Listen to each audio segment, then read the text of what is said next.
on time today. Are you ready to go?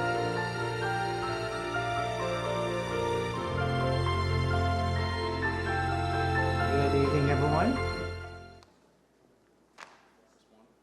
It's currently 6 o'clock. We'll go ahead and start the meeting today. If we can, let's please take roll.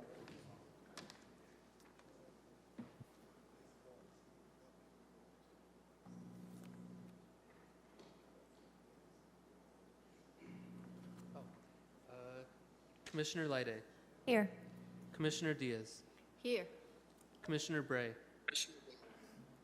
Commissioner Wagner, Here. Commissioner Kreiner, Here.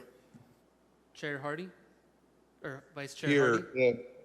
yeah, here and under AB 2449, I will be zooming in. Thank you. And Chair Vang. Here. And unfortunately, would have loved to attend tonight's meeting, but going to have to join via Zoom for just cause due to contagious illness that prevents me from physically attending. Okay. Next up, let's go ahead and we'll go ahead, everyone, please stand. We'll do the Pledge of Allegiance. Ready? Begin. I pledge allegiance to the flag of the United States of America and to the republic for which it stands, one nation, under God, indivisible, with liberty and justice for all.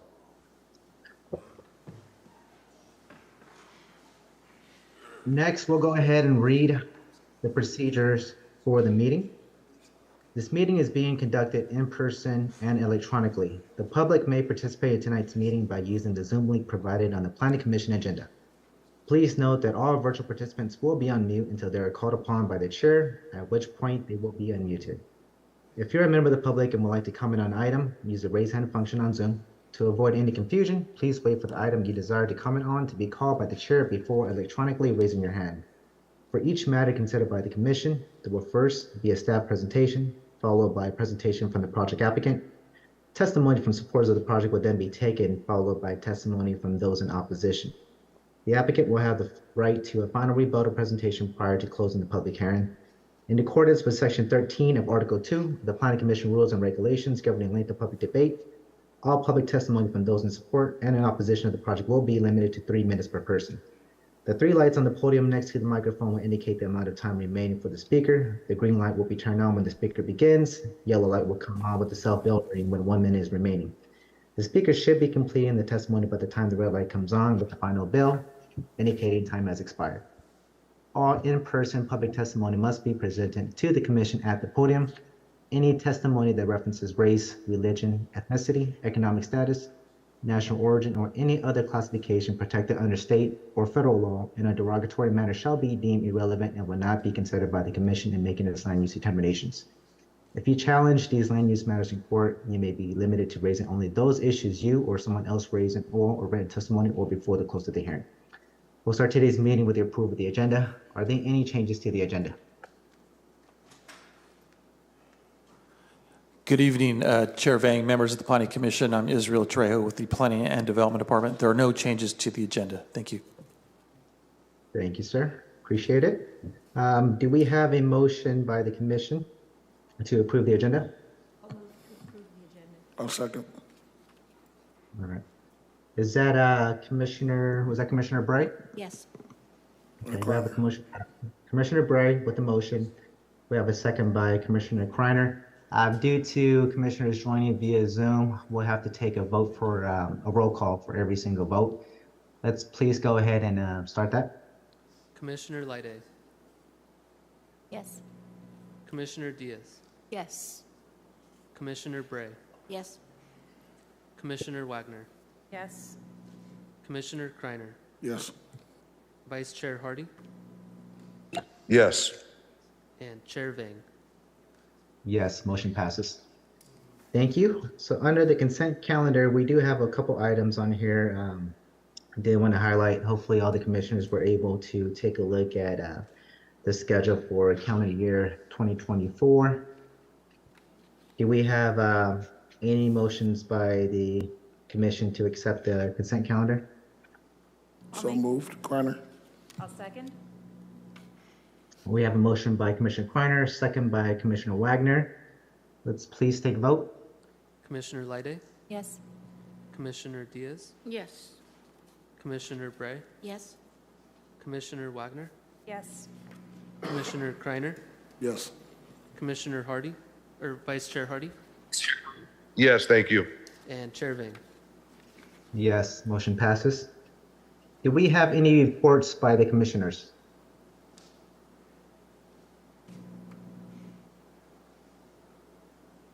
I see none, and I'm looking at you guys too, so. We'll go ahead and move on to new matters. This is ID 231711, consideration of annexation application number P2303757. If we can, please have staff conduct the presentation.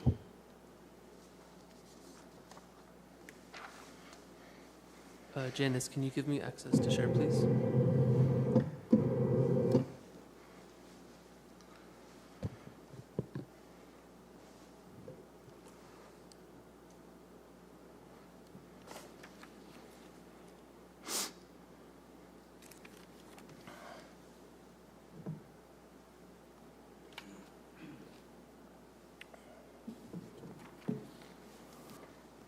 Okay.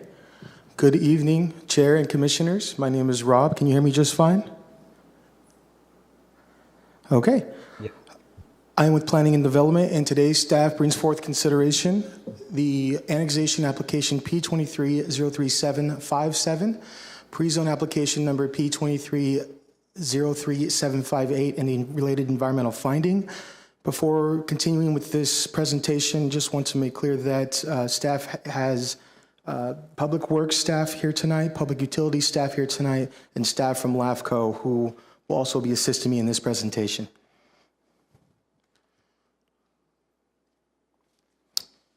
So the annexation area in question is along West Ashland Avenue between North Bryan Avenue and just west of Polk Avenue in the county area, which also includes Hayes Ave and Hampton Way. The existing land uses in this area are medium density residential, low density residential, urban neighborhood residential, and a small portion of open space. And looking at properties, there are approximately 76 properties in this annexation area, of which the majority are developed with as rural residential lands. I would say about 69 to 70 of those properties have at least one single family home developed on the property with a few vacancies. And the annexation area is encompassing approximately 141 acres, with the properties excluding the right-of-way at about 132 acres. So I wanted to explain why we're here, why the city of Fresno is bringing forth this annexation application. It stems from a previous approval of an annexation just immediately south of this property, which I'll show you after this slide, that came or stemmed from a tract map that had about 486 lots. It is known as Tract 6234. And as part of that, when it was approved, it was required that the county and city incorporate a TSA, a tax sharing agreement. And as part of that tax sharing agreement, the county required, and this is right out of the agreement, word by word, annexation of bypassed territory. So within 18 months following the issuance of LAFCO, by LAFCO of a certificate of completion pursuant to government code, and it says with respect to the Finucane annexation, which is that annexation I'm talking about previously, the city would agree to submit a complete application to LAFCO for annexation of the bypassed territory, which is the subject annexation application we have today. And that includes all additional info and materials as required by LAFCO. So to get a better picture, and I'll show you the tract map after this so you can kind of see what happens is the tract map came in on the west side of Hayes, just south of this bypass territory area along Dakota. And as part of that, the shape of the map was a kind of an irregular shape where the city, county, and LAFCO ensure that there's logical, orderly boundaries. So they're usually squared off. So the shaded area was actually the squared off boundaries of the previous annexation, which is annexed today. And as part of that, in future, the county required that the city submit this annexation application within a certain time frame. And that's what we see today is these bypass territories that currently create another irregular shaped area. And that's what was required. So the county required the city to annex this area. And so you have an understanding on the west side where that tract is. That's kind of the irregular shape I'm talking about, which is the subdivision boundary of all these properties. So you can kind of see this is what guided us to get to this point today. Also, as part of that tax sharing agreement, the county required the city to hold 2 neighborhood meetings with the occupants and owners of the annexation area of subject today. And those meetings were held on November 28th, 2023, and December 4th, 2023. The location was just catty corner or 1 block over from the annexation area at Justin Garza High School, which is Ashland and Grantland, northeast corner. And that was between 6 and 7:30, consistent with our neighborhood meeting requirements in our code. And staff heard some consistent concerns from both meetings and some primary concerns to go over. And that included the first, which was, what if a property owner doesn't have finances available to connect to city sewer and or water at time as they're required to connect? And we'll go over the connection requirements shortly. And the response was that the City of Fresno Department of Public Utilities does have a 15-year loan assistance program. The details of that can be provided if questioned by the commissioner or others. We do have DPU staff here tonight to answer that. Another one came up was what happens with existing uses, structures, or animals on our property once we're annexed? What can happen? We have an annexation overlay. So what we do concurrently as part of this application is a pre-zone, where we pre-zone our zone districts consistent with the underlying planned land use designation of the area. And as part of that, so for example, our medium density residential would be RS5, that's consistent. In addition, it would be RS5/ANX, which is our Annexed Rural Residential Overlay District. What that does is, until a new development comes to us, whether it's residential, well, most likely it'll be residential, but residential or commercial, as part of this area after annexation, until that happens, you can use your property how it was allowed for by the county at time of annexation. If you had 4 horses, that you can have 4 horses forever until it gets developed or intensified. That's how that works. A few others were really related to utilities. Will I have to connect to water? And the answer is not until the water service or a water main, city water main, is available along the property frontage. Now, if it's available, existing wells can be retained for domestic or ag purposes as long as the well does not require further drilling, or if there's well casing replacement or a complete well replacement needed. But until that time, then you would need to connect to city water. Otherwise, you can continue to use your well as is. Same with sewer, a little different. For sewer connections, it is not, again, you're not required to connect until sewer service is available or a sewer main along your property frontage, but you would need to connect within 3 years after that service is available upon annexation. So once it's available after annexation, then you would need to connect.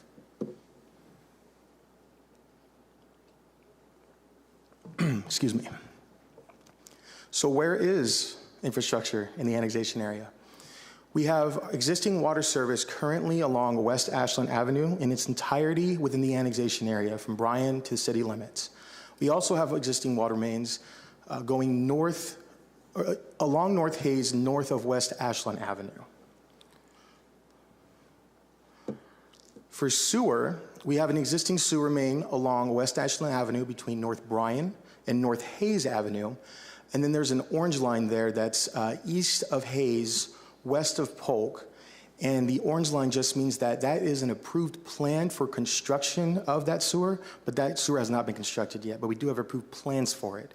And Department of Public Utilities, I believe, or Public Works, one of those two, would be able to provide when it could be anticipated if that's questioned. Now, just wanted to provide a little understanding of how the annexation process works with City and LAFCO.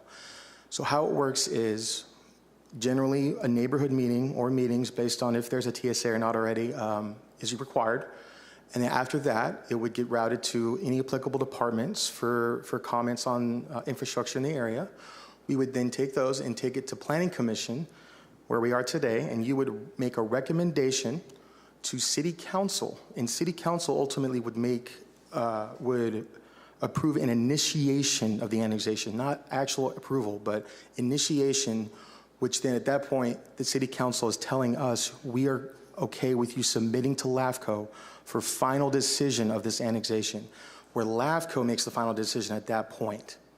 So again, tonight it would be a recommendation to council who would initiate it to go to LAFCO for final approval. And with that, I'm going to hand it off to Brian Spoutenhurst. He is with LAFCO to explain kind of the LAFCO process once it gets there, so you have an understanding of that and abilities to protest, and then I'll wrap up afterwards.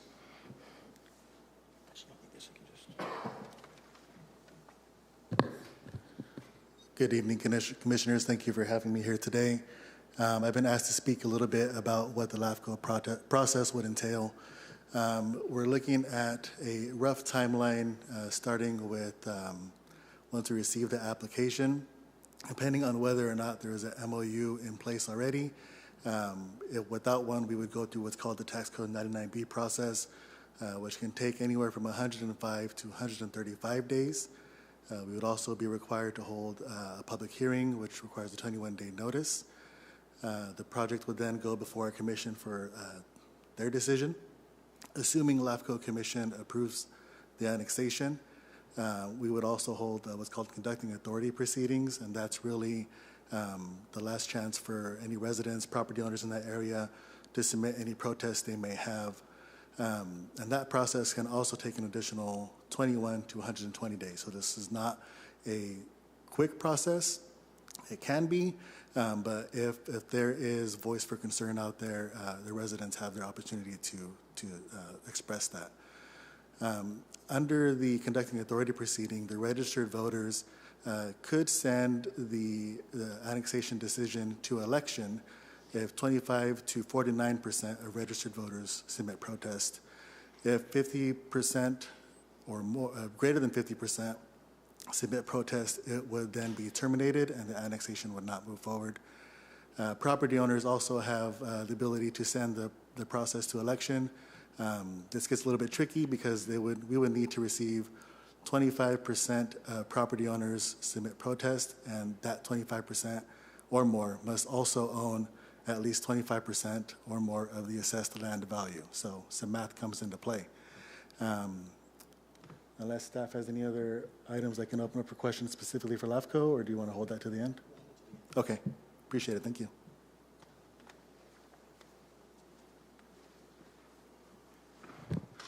Okay, thank you, Brian. Now, with annexations, staff, city needs to ensure that the proposed annexation meets the annexation criteria subject to 15-6104 of the FMC, the Fresno Municipal Code. There's 5 categories. So the first is concept plans, and that's if land proposed for annexation is required to create a concept plan per that section. The concept plan must be created and adopted prior to annexation. Concept plans typically come when there's development involved. This project does not include development. It was a requirement from previous TSA to just annex the properties as part of a previous annexation. Just so you have an understanding of what that would entail, a new development comes in and it only incorporates a portion of an annexation area. And the resulting area of the annexation that isn't part of it is maybe single family or multifamily. They would need to draw out potential or a concept future of how that area would be designed to have subdivisions to connect to the actual development in question, so that there's some kind of understanding that this can be developed not just within the confines of the subject boundary, but everything outside of it. But again, in this case, it's not required as part of not having development proposed. Plan consistency is the second. The proposed annexation and parcel configuration is consistent with the general plan, Fresno County Airport Land Use Compatibility Plan, concept plan, and any applicable operative plan. In this, again, there's no development, but that said, There is a pre-zone that will provide consistency of zoning districts with the underlying plan land use designation to ensure that future development is consistent with what's entailed. And it actually is not within the boundaries of the Fresno County Airport Land Use Compatibility Plan. Revenue neutrality, there are two aspects to this. So the first is public services, facilities, and utilities. There's adequate public services, facilities, and utilities meeting city standards that are available to the lands proposed for annexation or will be provided within a specific period of time with financial guarantees and performance requirements to ensure this will occur. This is consistent. Of course, there is no development again, but that said, there is mitigation measures in the environmental assessment that require future development to provide at that time, required public utility and infrastructure consistent with whatever the development may entail. For fair and proportional payments, which are projects requiring annexation that won't negatively impact city finances, this was provided in the report, but generally through that subsection A through D, it talks about new development, when there's new development. There is a new development, but there is a requirement when new residential development, single family or multifamily, that comes through at some point, if it does. Annexations after August 1st, 2020 are required to development projects that are on properties that annex after August 1st, 2020 are required to annex into Community Facilities District number 18. What that does, I want to be specific, is it's funding for operation and reserves for police and fire safety protection and suppression services, but that would be only for new residential development projects only. So it would be consistent because there really is no development, but it ensures that future development will do that. The fourth, letter D, is disadvantaged unincorporated communities. The city will partner with the community if there is wide support for annexation to coordinate terms to initiate and support the annexation process. The Fresno General Plan has exhibits and a section on disadvantaged unincorporated communities along with a map. That map does not depict this area as incorporated within a DUC, a disadvantaged unincorporated community, so it would not apply. Thus, it would be consistent. And then finally, LAFCO approval. The annexation shall be approved by the local agency formation commission of Fresno. As Brian had come up and explained, and myself, after commission and after council assuming approval, it would then have to go to LAFCO for final approval and we wouldn't be considered annexed until that point. And I'll leave this back up here for you if there's any questions, and that concludes staff's presentation. I'd be happy to answer any questions you may have. Thank you And I very much. apologize, I'm so sorry. For public facilities, utilities, we did route this to Department of Public Utilities, Department of Public Works, and Fire for their comments, which were incorporated into the mitigation measures. That concludes my presentation. Thank you very much. I do have a question for Brian from Okay. LAFCO.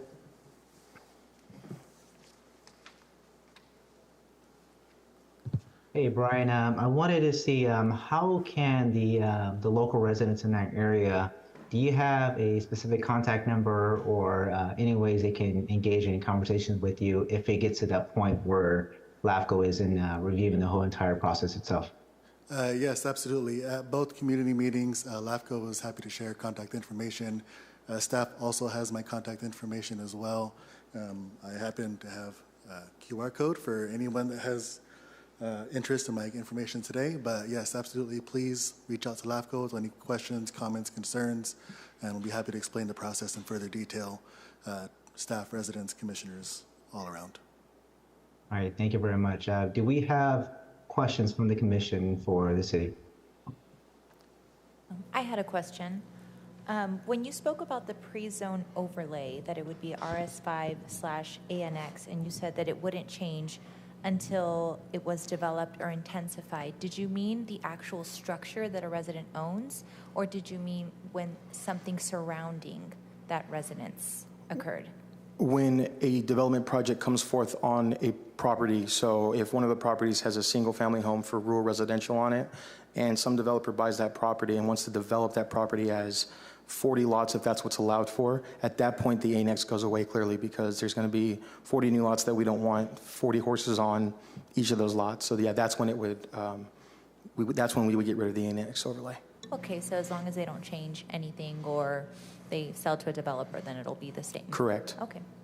What if they sold it to a private party? They had the rural dwelling, they had some acreage, they sell it before anything's developed on the land. Would they still be able to keep that annexation overlay? As long as the use and what was allowed for upon annexation is remaining, they can keep that, whether it's new owner or current.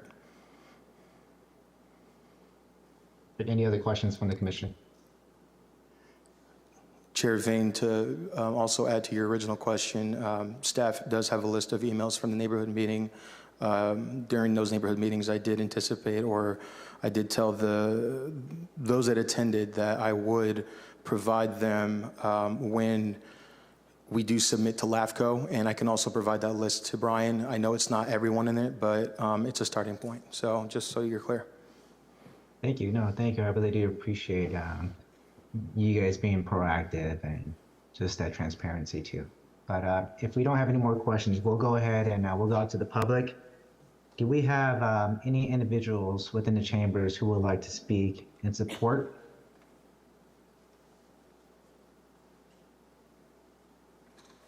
Anyone? I see none. Do we have any individuals with their hand raised on Zoom, Janice? None at this time. Okay. We'll go ahead and let's go to the public. Any individuals who would like to speak in opposition, if you're in the chambers, please approach the podium.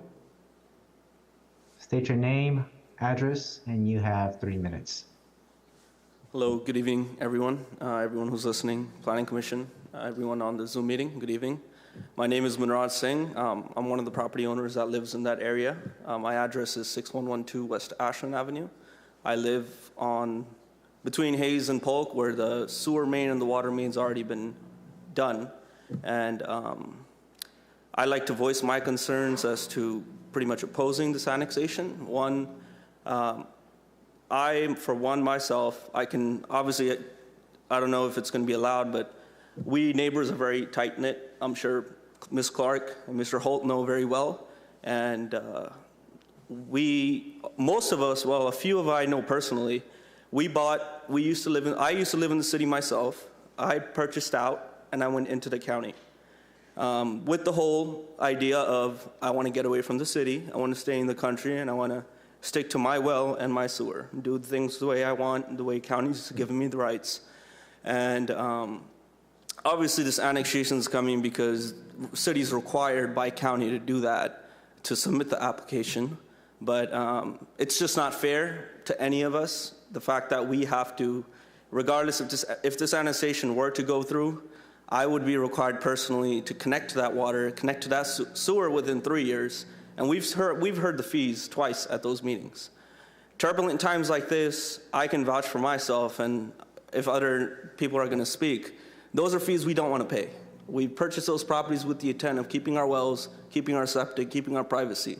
I know the Annex Overlay District allows us to keep us all of that. And they said, well, they offer a loan program. Loan program does not mean, that's not a solution. I don't want to shell out money for a well I have working perfectly fine. Yeah, if it goes dry, that's my problem. But for sewer, you're telling me I have to connect within 3 years when I shouldn't even be needing to do that. Obviously, if this was something I knew going in when I was going to purchase this property, I would have never done it.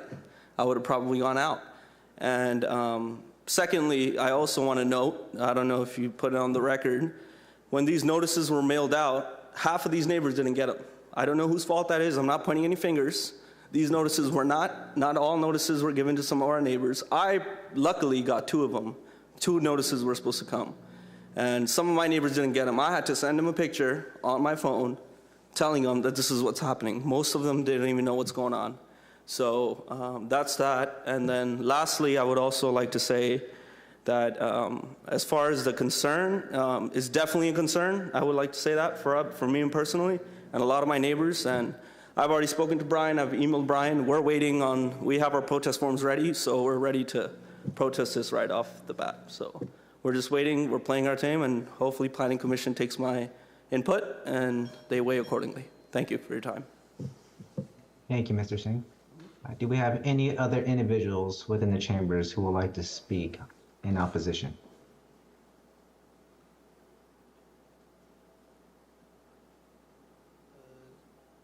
No. I see none.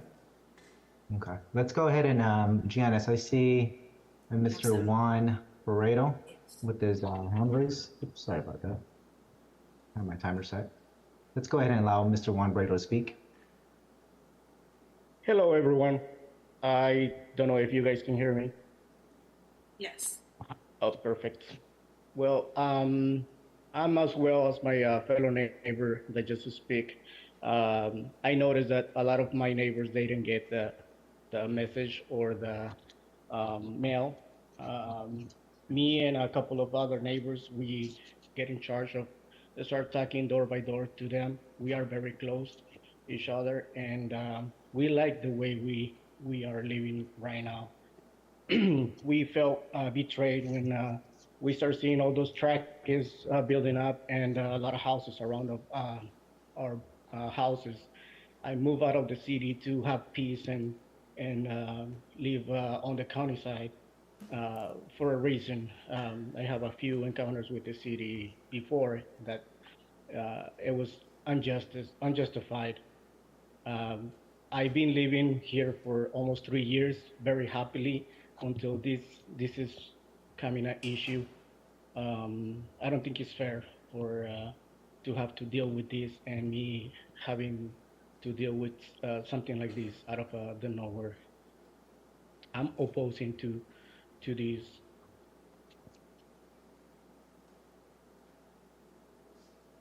All right. Thank you, Mr. Barredo. Appreciate it.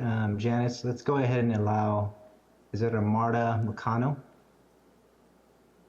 Please state your name, address, and you have 3 minutes.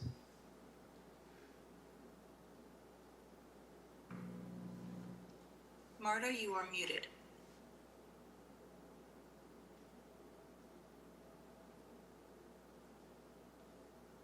Janice, let's go ahead and for now, let's go to Patricia, since Marta's still muted, and then we'll go back to Marta.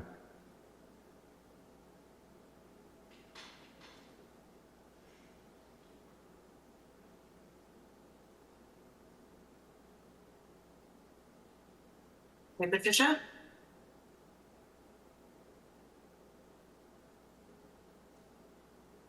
Ms. Patricia, please state your name, address, and you have 3 minutes. My name is Patricia Upton. My address is 6117 West Ashland.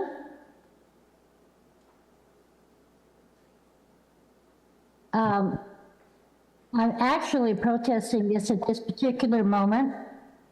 I'm probably one of the people that lived here the longest that is still alive. I've lived at my address about 50 years. I plan on staying there until they kick me out. I had already planned for my retirement and how I was going to take care of myself. And this is not a thing that I wanted to do because this is going to cost me money. Not only that, but the privacy that my husband and I wanted when we first moved out here. So I really am I'm against annexation.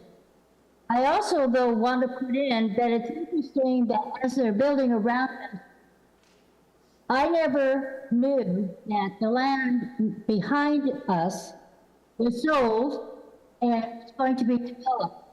I want to know why they don't let people know closer when these new going in. So I'm going to have barracks to the front of me and to the back of me. But there are other people here in the room with me that have property along this line also. So I am against annexation unless you can give me a much better reason why you want to annex my property. All right, thank you. Let's go ahead and allow Marta McConnell to speak now. Please state your name, address, and you have 3 minutes.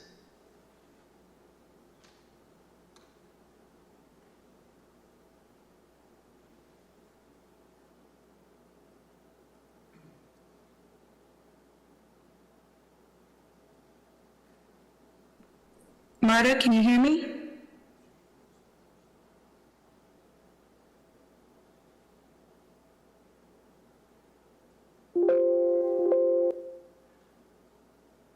Who? connecting to audio. There we go. You are muted, Marta.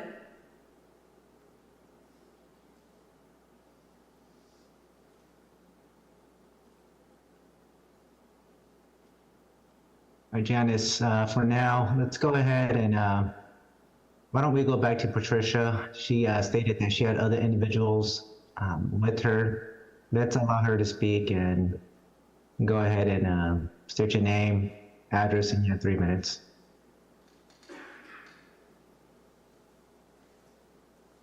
Patricia Stidham, and I'm at 6160 West Ashland Avenue. And I've been here over 30 years, and my parents were here 30 years before me, and they've passed away, but I wanted to keep my home in the county, and with all the excessive costs and everything, and it's just not that. I have 2 acres, so, I mean, the water, you know, will cost me an enormous amount on a meter.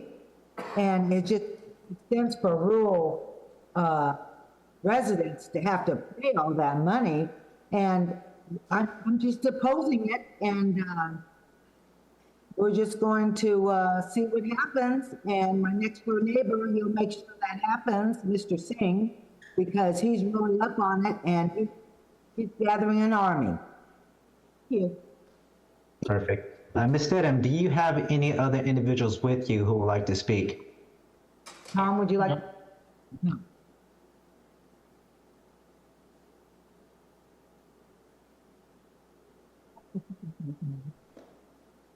Is that a yes?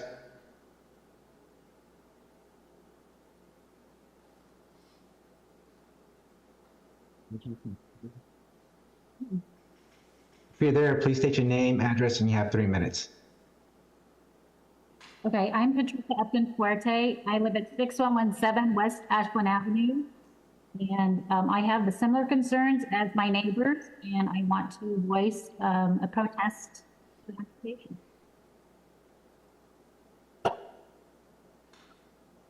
Thank you. Do we have any other individuals?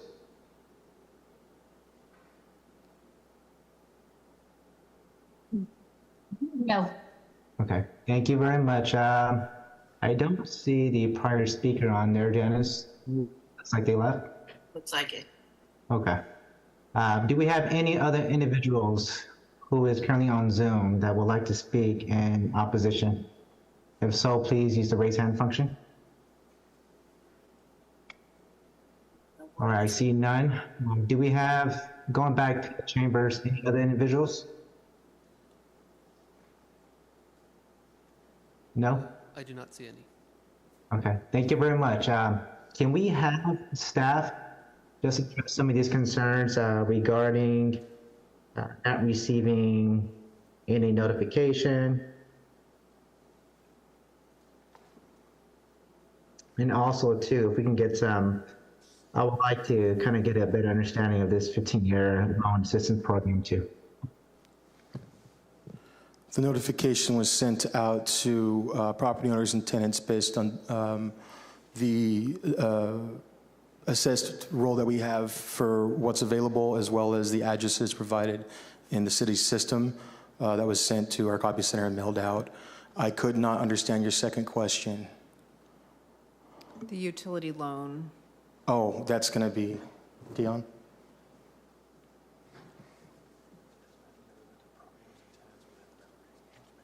And it went to property owners and tenants within the boundary, the notices that were sent out. Thank you. I had a question, Chair. Go ahead, Vice Chair.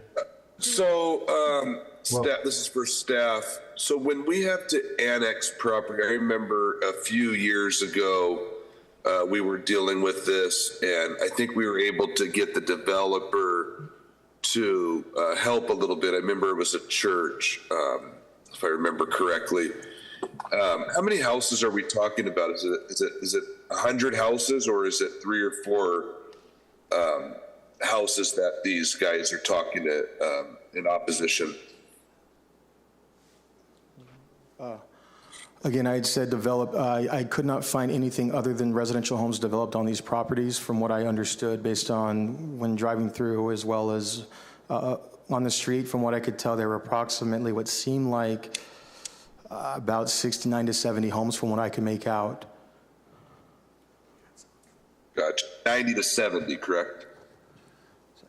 How many properties are approximately developed, Rob? Property 69 to 70. 69 or 70 of those, approximately 75 properties have houses.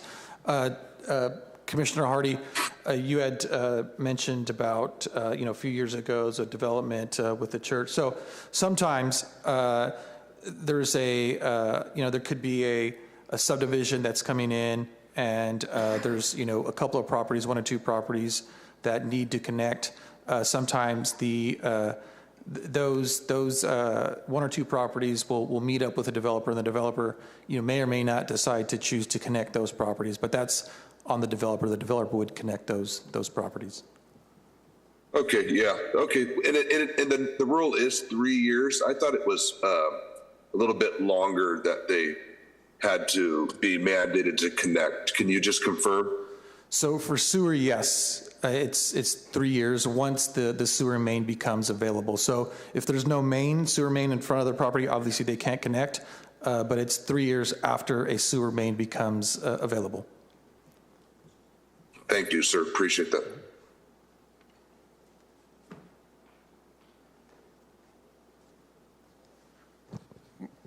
Good evening, Commissioners. I'm Dejan Pavic with the Department of Public Utilities. To answer the question on the loan, we have a program for both sewer and water.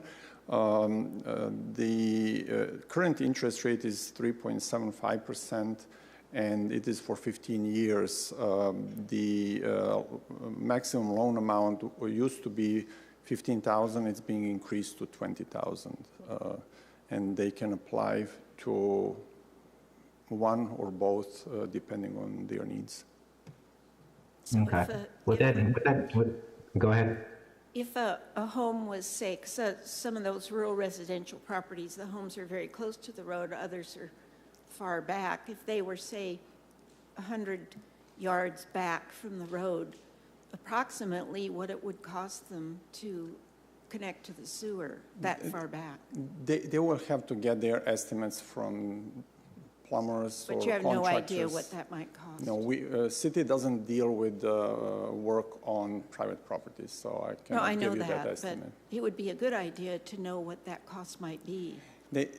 For standard connections, standard lengths, they were always, those who applied for loans were able to fit it within the amount of the loan, including destruction of septic tanks, which would be required as well. Okay. With the interest rates, is that fixed, variable? Is that tied to any specific? That is fixed, and it's currently, it goes through finance department. DPU does not set those rates. Okay. Do we have any other questions from the commission? So just to confirm, we don't have an approximate or estimated amount of what it would take to connect water and sewer. Is that correct? Well, we don't know how much it would cost the actual work. Okay. I do know the amounts for the sewer and water connection fees. What are those amounts? So current for 1 inch, which is standard for regular size lot and regular size single family residence, currently it is a little over $2,100 for the connection fee. Connection in meter as a packet, and then it is around $5,700 for the water capacity fee. I'm sorry, can you say that again? About $5,700 for the water capacity fee for a 1 inch service. And then different amounts for different size of services in meters. All of those fees are in our master fee schedule. They get adjusted indexed by about 3% or so every July 1st. What I'm talking about is the current fiscal year. Great, thank you. Do we have any other questions from the commission to the city? I see none. Okay, we'll go ahead and let's close public comments. We'll bring it back. Do we have any questions or comments or any motions from the commission? If, I have a question. If we were not to recommend adoption, what happens? You can recommend denial or recommend that the council don't move forward with the initiation of the annexation. And then the council will have to take up the matter. So again, you're a recommending body. You can recommend for or against. They still have to take up this action after you make a recommendation. Thank you. Perfect. So with that being said, do we have any motion from the commission?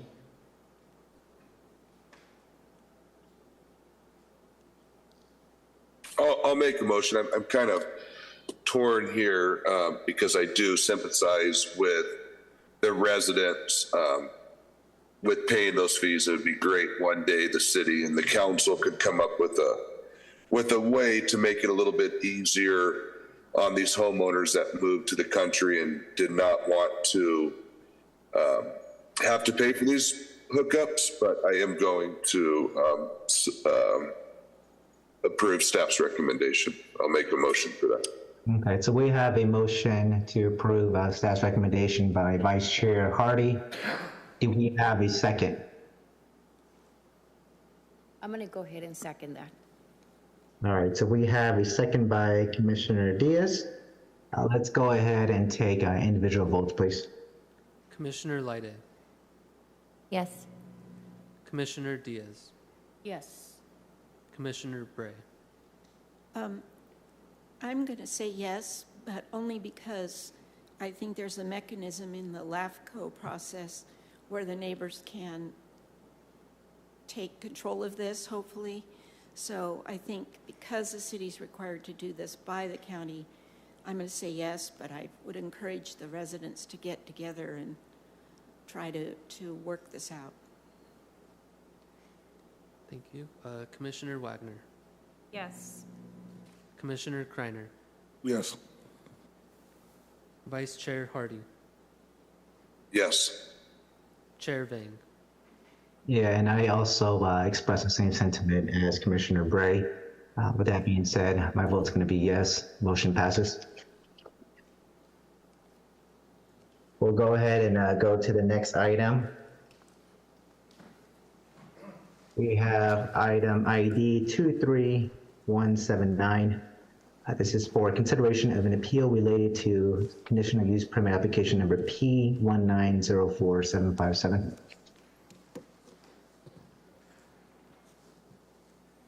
Is the remote over here? I'm sorry, Saul, is this the right remote? Just a second, I have it right here. Okay.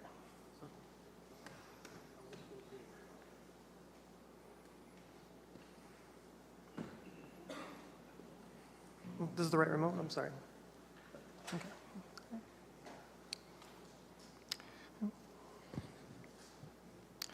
Good evening, Commissioners. I'm Thomas Veach with the Planning and Development Department. The item under consideration tonight is conditional use permit P1904757.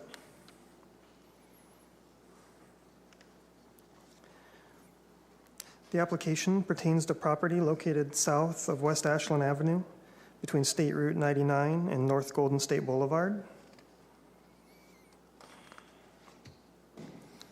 The subject property is located within the boundaries of the Fresno General Plan and West Area Community Plan. These plans designate the subject property for employment, light industrial plan land uses.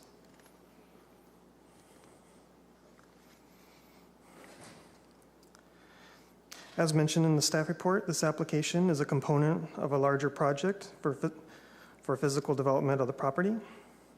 The related conditional use permit, P23-02136, facilitated the physical development of the site with a 9,580 square foot commercial building with drive-through lane, which will be utilized by a combination service station and grocery market with food court, fuel island canopy, and car wash.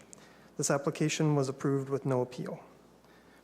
The subject application being considered on appeal tonight is conditional use permit P19-04757, which was filed for the purposes of establishing a state of California ABC Type 21 license for the proposed market and service station use. And for clarification, an ABC Type 21 license is for the sale of beer, wine, and distilled spirits for consumption off the premises where sold. And then, as noted in the staff report, the applicant is requesting to transfer an existing license they already have from a previous location.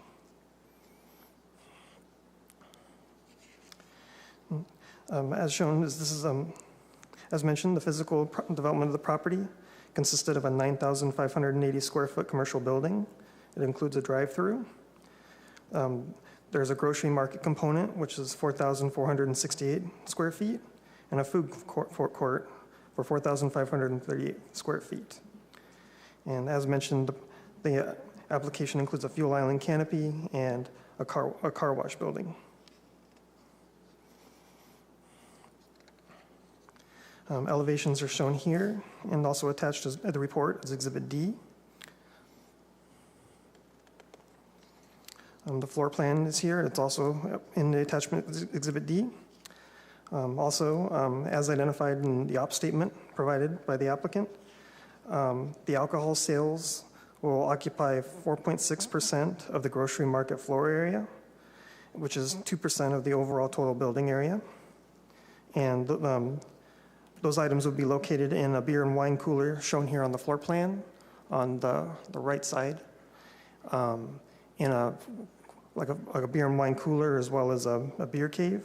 And then the liquor would be behind the counter.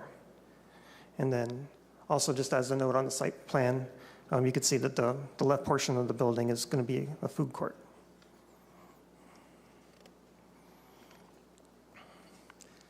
As I mentioned, the CUP for the physical development of the property was approved without appeal. The ABC component was denied and then subsequently appealed by the applicant. As I mentioned, the applicant has an existing Type 21 license from a previously owned and operated establishment, which was located at the northwest corner of West Olive and near the northwest corner of West Olive and North Weber Avenues. And the applicant wishes to utilize this existing license for this establishment. However, it could not be, the application could not be considered an existing establishment for the process of the FMC because it didn't meet the requirements of the process for relocating an existing establishment. So it would be considered a new use.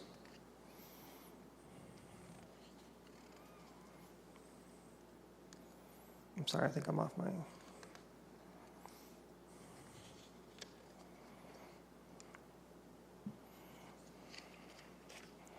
I'm sorry.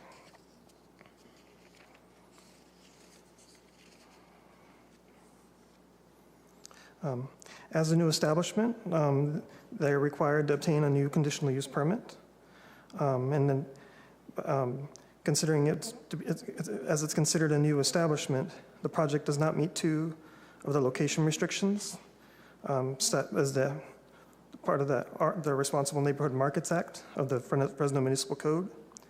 The two location restrictions it doesn't meet are the subject property is located within 300 feet of an existing establishment, and it's also proposed in an area with a high concentration of existing alcohol licenses. As in that census tract, only 4 licenses are allowed, but there are 6 existing. Shown here is the project is located in census tract 38.09. There are 6 existing licenses, one of which, as I mentioned, it's within 1,000 feet of the property. And then per state requirements, there's only 4 that could be authorized, but there's the 6 existing. For reference, there are additionally 2 other additional ABC licenses that are east of the project site, but outside the census tract. And then just for reference, the applicant's original license, it was located in census tract 21, And that census tract has 8 active licenses, but only 4 were authorized per the state requirement.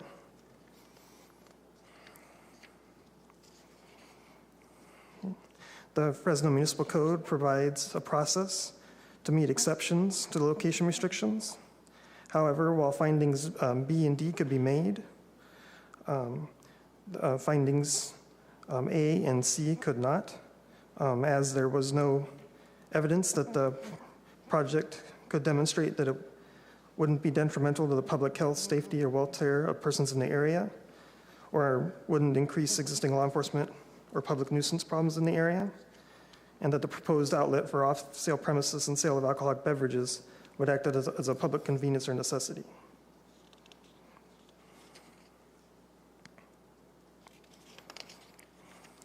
The FMC requires specific findings to be made in order to improve a conditional use permit. And as I mentioned, based on those issues with location restrictions, finding A could not be met because the project doesn't meet the location restrictions, as it's within 1,000 feet of an existing establishment and in an overconcentrated area. And as I mentioned, those exceptions couldn't be made. The application was reviewed for public notice by the Council District 1 Project Review Committee. A notice of intent to take action was also mailed to property owners within 1,000 feet. A letter in opposition was received objecting to another store in the area. This was attached as Exhibit F.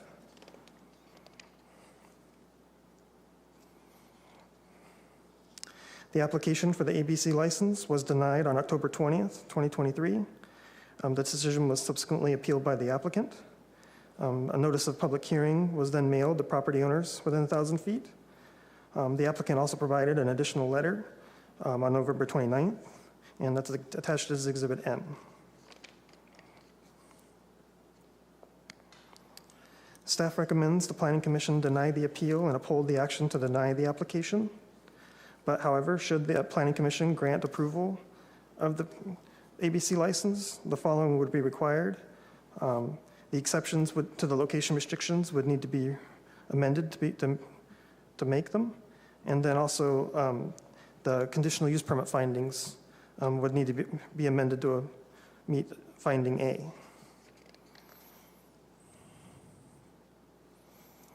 And then I have the site plan, and then the applicant has a presentation to share, and then staff is available for questions, and so is the applicant. And thank you. Thank you very much. Do we have any questions from the commission for staff? I have a question. Mm-hmm. Go ahead. When this location was being vetted, had there been any discussion with the city on what the approval was going to be, should they want to pursue moving their license to this location? Was there any conversation prior? They would have been, I know they had preliminary discussions. I wasn't a part of that until they had a full application in. But the applicant could probably describe more of their process and how they became involved of how they were going to move their license. Thank you. Thank you. Any other questions? All right, thank you. Let's go ahead and have the applicant make the presentation. You got their slides on? Yeah.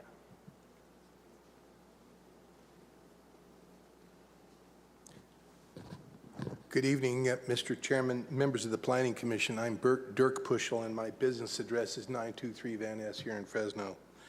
And with me this evening is Ms. Sunny Singh and her business partners and relatives who operated the Balls Liquor Store at 638 West Olive, which is an area of oversaturation and high crime. So they were operating that facility for some time, and it's very important for the commission to know without violations of any kind from ABC or from the city. Sonny and his wife worked nights and weekends to make the liquor store profitable. In 2016, with the support, by the way, that's the picture of the liquor store, before the California High-Speed Rail condemned the facility. With the support of the City of Fresno, the California High-Speed Rail Authority, under threat of condemnation, purchased the Olive Avenue liquor store, which has been destroyed and now is a vacant lot.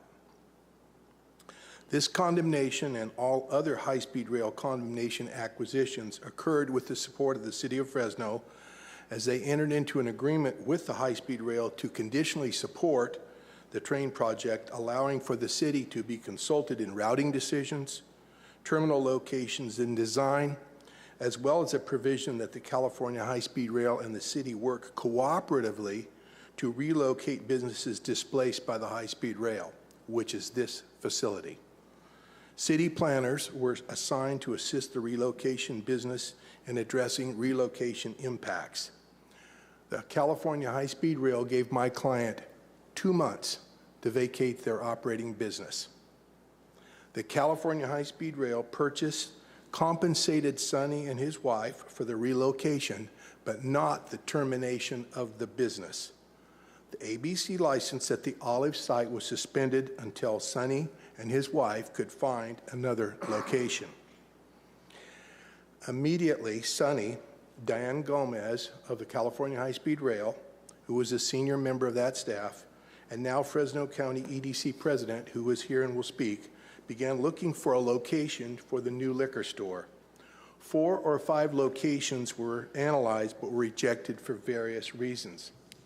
Sonny and his wife desired to remain in the general trade area along Golden State, which is about, the proposed facility is about 3 miles north of the previous location, but along that Golden State corridor. This trade area was a major influence on Sonny's decision to purchase the Ashland site. The high-speed rail and EDC staff participated in site relocation search and conversations with city staff. We can provide names if it's necessary, who no longer works here, but were very encouraging. After the subject location at 3977 North Garden State Boulevard was selected, project architect Scott Vincent, who was also present, began solving internal circulation and access issues onto Golden State Boulevard. If you could put up the color site plan for me, please. That's it. Resolution of these circulation issues took some time as Caltrans had to approve site access. Scott Vincent has created an attractive, inviting exterior design for the shopping center. If you could give us the colored elevations, please, that would be helpful. It's next, please. After reassessing local demand, a general market was proposed that would offer fresh produce and fresh meats, meeting all of the conditions and criteria of a general market as identified in your zoning ordinance. The Sings also added a 4,538-foot food court to create a more of a family atmosphere at the center. Simply, this application results in an old, unattractive liquor store in a high crime and high concentration area being removed and being replaced by a very attractive commercial center with a general market offering healthy food choices. We have voluntarily limited the spirits display area to 150 square feet, and as staff mentioned to you, overall sales are approximately 4% of the entire footage. The project is supported by your advisory committee, and Central Unified was also provided notice of this hearing and of the project and has no concerns with the project. The city's alcohol sales regulation code was adopted after the California High-Speed Rail purchased the Sing property. The code has no exceptions for grandfathering due to condemnations.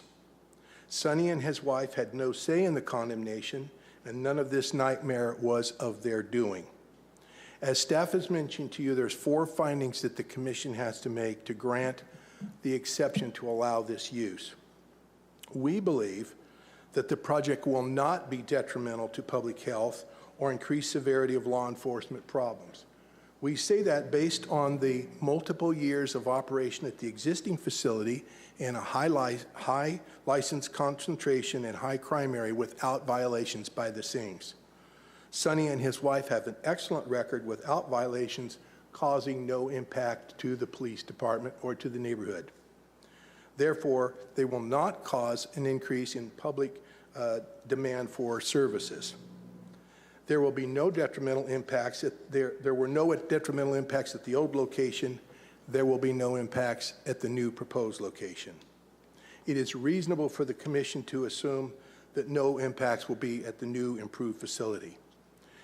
As staff has mentioned, finding B can be made, and that is we agree that the incidental and appurtenant use is part of a larger retail facility.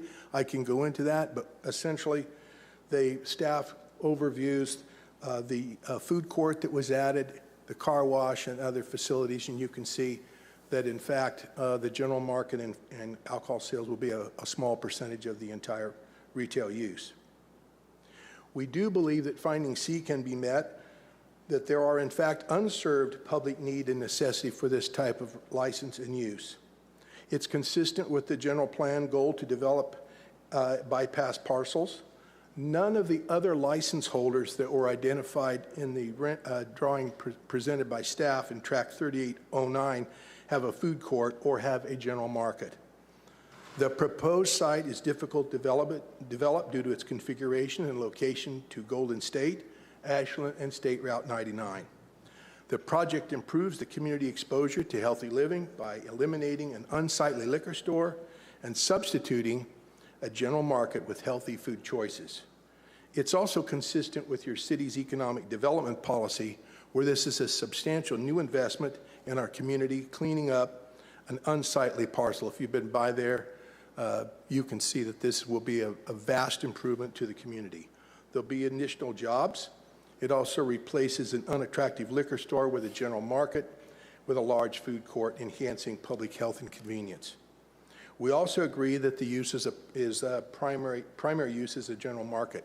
I'm not going to go into those findings out of the interest of time. But in summary, the Sings have been an excellent operator in a high crime, high concentration area, and there's no information to suggest that this excellent record will be deviated or not continue. The replacement project, the one you have before you, is much more attractive. It develops a bypassed, unattractive parcel than the parcel that it replaces. It's a large investment into the city of Fresno, which we ought to all be embracing, and none of this was caused by Sonny or his wife. So we ask that you find in favor of the appellant and allow this project to proceed. I note that the advisory committee supported the project, and we ask that the Planning Commission do so as well. I'd be happy to answer any questions if you have them of me.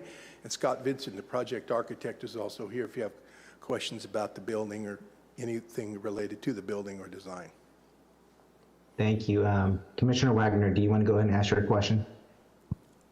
So when it came to selecting this particular parcel for their new location, obviously you've mentioned parts of the process there, but what research was done in terms of what other licenses were in that track map and how many were there when you actually made the purchase? It was already a high concentration of crime and licenses, but we were moving from an area of high concentration of licenses and crime, and we had no choice but to move. So this may be a question for you two at the end. When the saturation levels were dictated by the city, where it was 4 CUPs per track map, how recently was that decision made?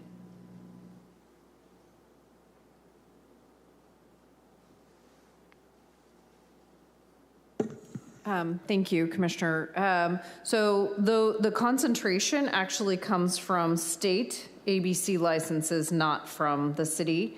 We simply refer to overconcentration within our CUP findings, that it shall not be located within an area of overconcentration. But the number is dictated by the state, and I believe, and Dirk, you probably know, I believe it's one license per 2,500 population. Is that correct? I believe that's correct. And if I may, Commissioner Wagner, most of the city of Fresno was in high concentration, and much of the city is in high crime. But the ABC state licensing provisions allow for findings to be made when there's special circumstances, and those are public need and necessity. And we typically make those findings for projects within the city of Fresno or the county of Fresno because they recognize that they're in an oversaturated area. But the particular use, like this one, has special circumstances, and the city and essentially ABC work cooperatively to come up with these findings. But it's necessary that we clear this process so that we can get our license back at this location. Thank you. Do we have any other questions from the commission? Yeah, I had a question. Can you pull up the map again? I'm looking at it on my phone. There's Shell gas station. Can you kind of help me kind of figure out where this is at? So this location is, if you were going up, north on 99, you would take the Ashland exit, and we're just under the underpass, or excuse me, the overcrossing. And there's a big truck facility there now. It's pretty dirty, it's filthy, it's not very attractive. So you can only access it then from entering southbound 99? You can't come on, you can't enter it at all from 99. You would come off of onto Ashland. There's a local street, and that local street exists. We rerouted that in accordance with Public Works and also Caltrans, but there's the exit that's there now is the exit essentially that's going to remain. Okay, I see. Yeah. Again, the site plan, and I, with all due respect, the site plan has been approved without appeal. This issue really only has to do with alcoholic beverage, but that was one of the issues that took us so long to get here, is Scott's work with Caltrans and with your Public Works Department to make sure that we had a safe access point. Thank you. Thank you. All right, any other questions from the commission? I have a question, and maybe this is more for staff, but it sounds to me like, and maybe I'm just confused, but it sounds to me like this project was worked on for quite a long time, and I'm wondering how the city staff didn't understand that the Sings might want to use their license that they already had, and why they were encouraged to develop it at this location, knowing that they probably were going to use that license again. So I just don't understand how that all could have come about. I think maybe it's probably a question for staff. I think what happened, and I know staff wants to respond, but what happened was the ordinance changed. So we began under one set of rules and we ended in another set of rules in the real simple terms. Thank you. Yep, Philip Segrist, Planning and Development Planning Manager. So go back in time a few years ago to relocate the conditional use permit application. The applicant submitted a conditional use permit for the alcohol, and then it was determined at that time we couldn't just consider the alcohol license. We also had to consider the project proposal, and the two had to be approved together. Couldn't really put the cart before the horse, kind of, or what comes first, chicken or the egg. And so they submitted the application for physical development of the site. And yes, as discussed, there were several issues related to getting access to the site and working with Caltrans, and that took a little while. And during that time, the Responsible Neighborhood Market Act was amended. And some of the rules had changed, and so it was determined that the date in which action and the project would be analyzed would be under the current code regulations at that date. And so the date we took action, it was subject to those provisions. That seems to me like special circumstances, to have them encouraged to develop that there, and then when the rules changed halfway through, that seems like a special circumstance to me. Is the council member in support of this project, staff?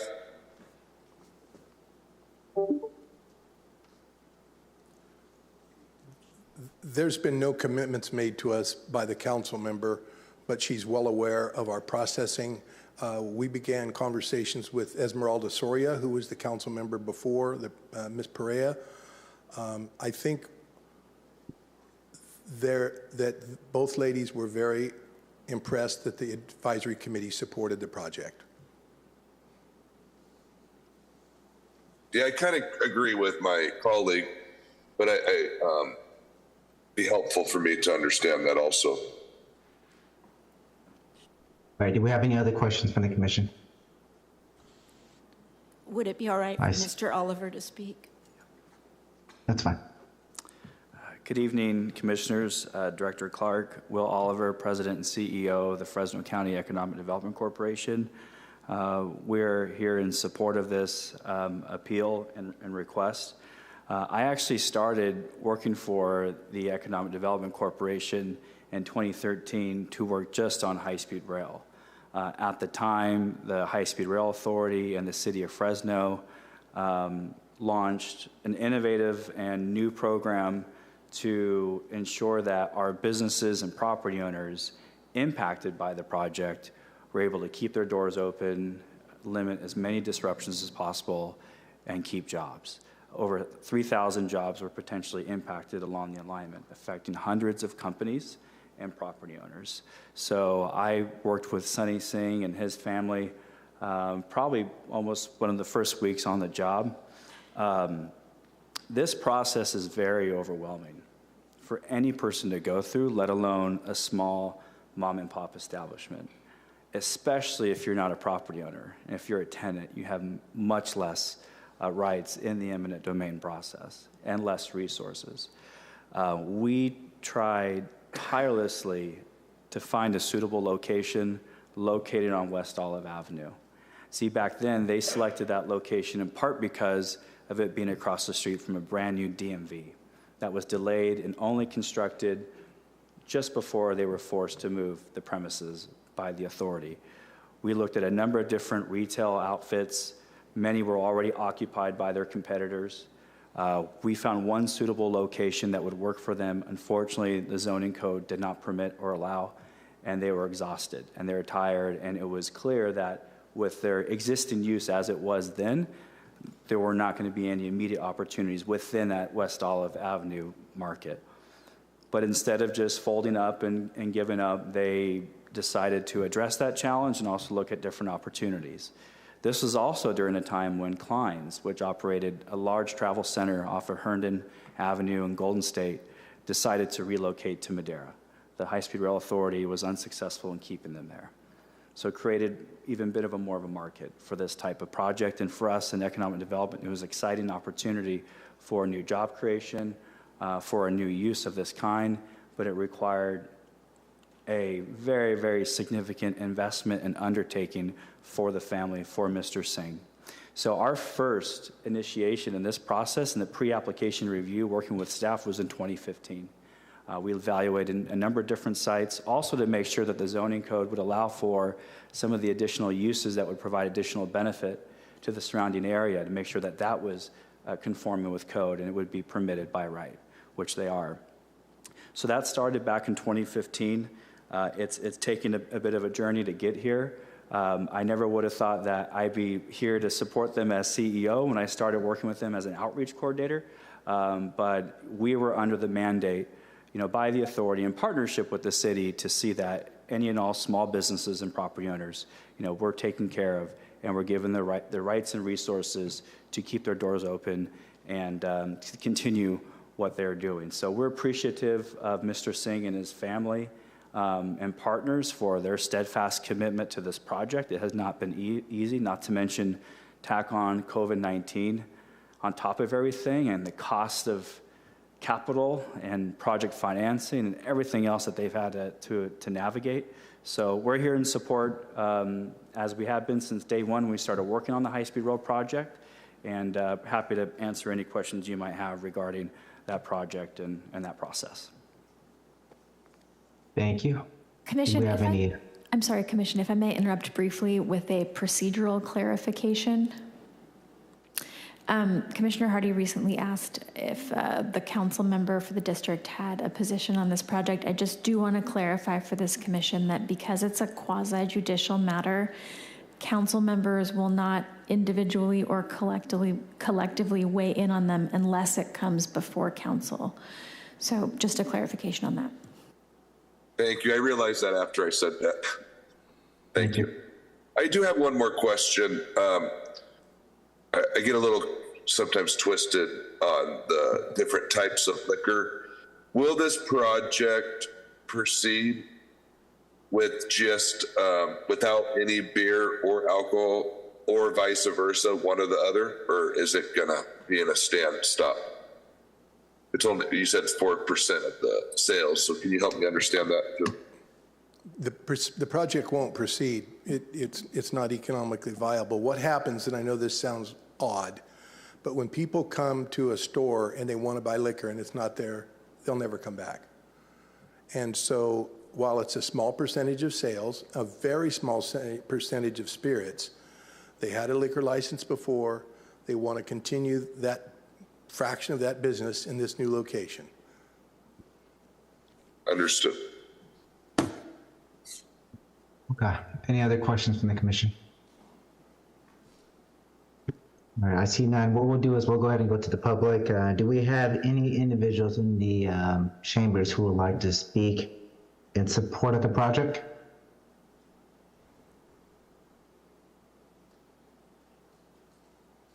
Any? No hands. Okay.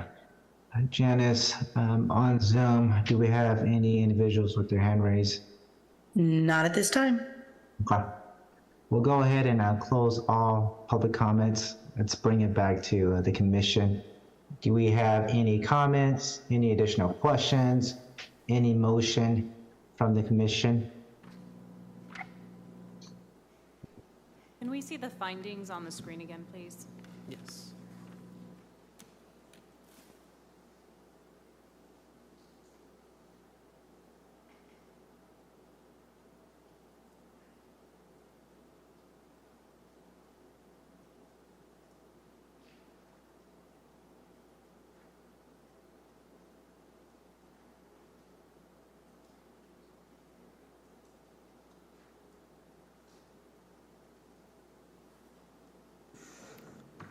It's actually over 2 pages. They're on page 11 of the staff report, and I can read them out loud.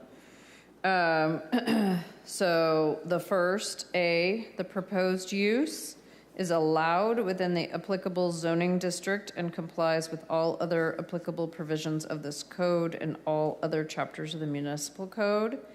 B, the proposed use is consistent with the general plan and any other applicable plan and design guideline the city has adopted. C, the proposed use will not be substantially averse to the public health, safety, or general welfare of the community, nor be detrimental to surrounding properties or improvements. D, the design, location, size, and operating characteristics of the proposed activities are compatible with the existing and reasonably foreseeable future land uses in the vicinity. And E, the site is physically suitable for the type, density, and intensity of the use being proposed, including access, emergency access, utilities, and services required.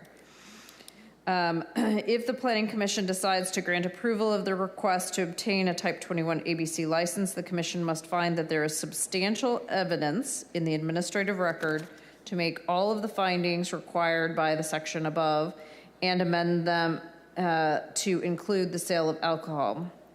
Exceptions that apply, okay? The proposed use is not located in an area in which the Chief of Police has determined, based upon quantifiable information, that the proposed use, A, would be detrimental to the public health, safety, or welfare of persons located in the area, or B, would increase the severity of existing law enforcement or public nuisance problems in the area.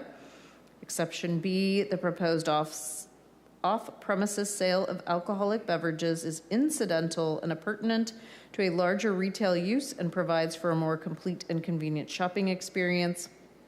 C, the proposed outlet for the off-premises sale of alcoholic beverages would act as a public convenience or necessity to an underserved portion of the community and/or enhance the vitality of an existing commercial area without presenting a significant adverse effect on public health or safety. And D, the primary use of the establishment based on information provided by the applicant has been determined by the review authority to meet the definition of a general market, including a supermarket, neighborhood grocery store, or a healthy food grocer. In the case of the Responsible Neighborhood Market Act, all four of those. So previous to the RNMA, if you just had one exception, you could make an exception. Now we have to make all four exceptions. So I don't know if that was helpful or not, but it's on the screen. Do what? Can I provide a Yeah, little absolutely, Philip. Yep, I'd like to provide additional clarification. So as detailed in the staff report, it was determined that the project did meet exceptions B and D to the location restrictions, but we weren't able to find that it met exceptions A and C. And in addition, getting back into the conditional use permit findings, all the findings were made except for conditional use permit finding A. So if the commission were to choose to approve the conditional use permit, you would have to find that there's substantial evidence in the record that the project met exceptions A and C of the location restrictions and amend finding A. All right, thank you, city staff, for the clarification. Do we have any comments or any motions from the commission? When was the Responsible Neighborhood Markets revised? What year? What year was RNMA? So the RNMA was adopted on October 15th, 2020, which took effect November 15th, 2020. It was also amended. I think there was a cleanup after that, or a minor amendment, but yes, it took effect on November 15th, 2020. Also like to note that prior to the adoption of the Responsible Neighborhood Market Act, there were still provisions for alcohol sales in the code under Section 152706, which included location restrictions. And even under those code provisions at that time, the project didn't comply with those. And as Director Clark previously mentioned, there were exceptions to the location restrictions. And only one of those exceptions had to be made at that time instead of all four of them like they do now. Thank you. So back to us. We have any additional comments, questions, any motions from the commissioners?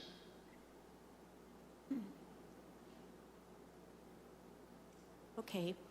So I think we can make the findings. I think obviously it is allowed. I don't think it's detrimental to the public because of the quality of the development.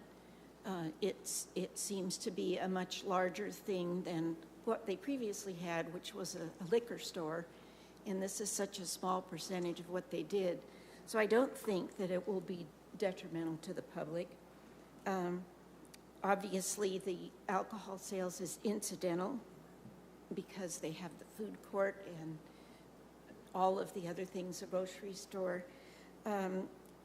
I think it is an unserved need because they are the ones who are developing such a nice place to go with the grocery store and everything else, and it doesn't seem that the other places provide all of that. So I think that it is an unserved need.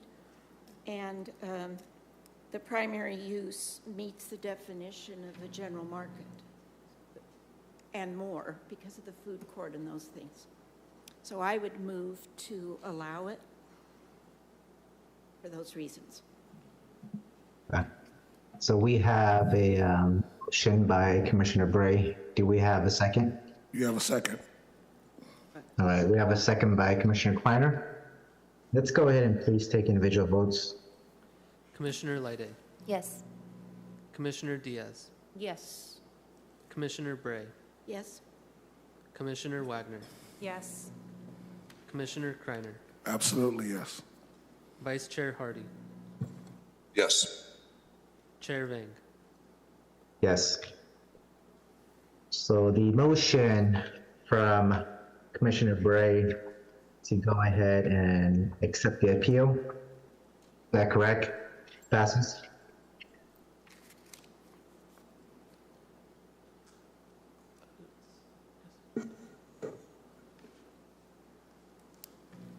Yes. Yes. Yes. Yes. Sorry. Sorry. Yes, it passed 7-0. Thank you. Right, so next we'll go ahead and we have any reports by the secretary? We do anticipate having a meeting 2 weeks from tonight. There is a possibility that our items could be continued into the new year, and we would not. So I would like to take this opportunity to thank the Planning Commission for their time and their service this year on the commission, and for the staff who've worked really hard to provide good presentations and get you the information that you need.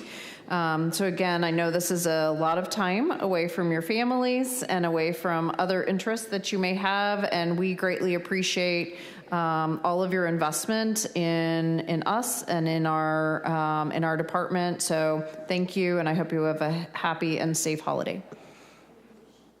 Thank you very much. I really do want to express my gratitude to city staff. I know that you guys have a very difficult job. You guys are the one actually engaging in a lot of individuals who are interested in working and building and doing all this stuff that they want to accomplish.